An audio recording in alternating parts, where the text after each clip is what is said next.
ఈ మధ్య కాలంలో మనమందరం స్మార్ట్ ఫోన్‌కి ఎంత అడిక్ట్ అయ్యామో మనందరికీ తెలిసిందే. కొత్తగా చెప్పాల్సిన అవసరం లేదు.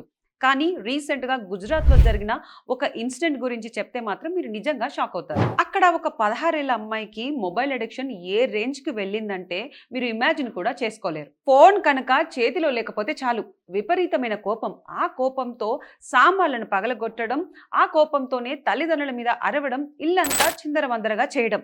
సో ఈ రేంజ్‌కి వెళ్ళిపోయిందనమాట. ఇదే కాకుండా పేరెంట్స్ మీద అటాక్ కూడా చేస్తుంది. సిట్యుయేషన్ ఏ రేంజ్‌కి వెళ్ళిందంటే వాళ్ళ పేరెంట్స్ ఏకంగా నలుగురు ప్రొఫెషనల్ బౌన్సర్స్‌ని హైర్ చేసుకోవడం జరిగింది తనని చూసుకోవడానికి. వీళ్ళందరినీ తనకు సెక్యూరిటీగా పెట్టారు. అవును, మీరు విన్నది నిజమే. ఇదంతా ఒక సినిమా స్టోరీలా అనిపించినా కానీ ఇది నిజానికి జరిగిన విషయమే. జస్ట్ ఫోన్ వాడకుండా ఉండడానికి, తనని తాను హర్ట్ చేసుకోకుండా కంట్రోల్‌లో ఉంచడానికి ఈ బౌన్సర్స్ కాపలా ఉంటున్నారు. దాదాపు 1,00,000 నుంచి 1,50,000 జీతం ఇస్తూ వాళ్ళు డే అండ్ నైట్ షిఫ్టులు చేస్తూ అమ్మాయికి కాపలా ఉంటున్నారు. ఇది వినడానికి వింతగా ఉన్నా కానీ ఇక్కడ మనమందరం ఆలోచించాల్సిన విషయం ఒకటి ఉంది. మొబైల్ ఫోన్ స్మార్ట్ టెక్నాలజీ ఉంది మన లైఫ్ ని ఈజీ చేయడానికి. కానీ దానికి మనందరం అడిక్ట్ అయిపోవడానికి కాదు.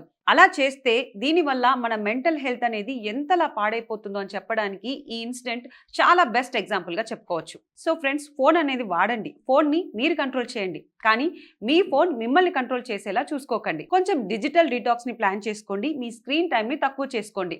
సో ఫైనలీ ఈ వీడియోపై మీ అభిప్రాయం ఏంటో కామెంట్ చేసి చెప్పండి. ఇలాంటి మరిన్ని అప్డేట్స్ కోసం ఇప్పుడే ఫాలో అవ్వండి.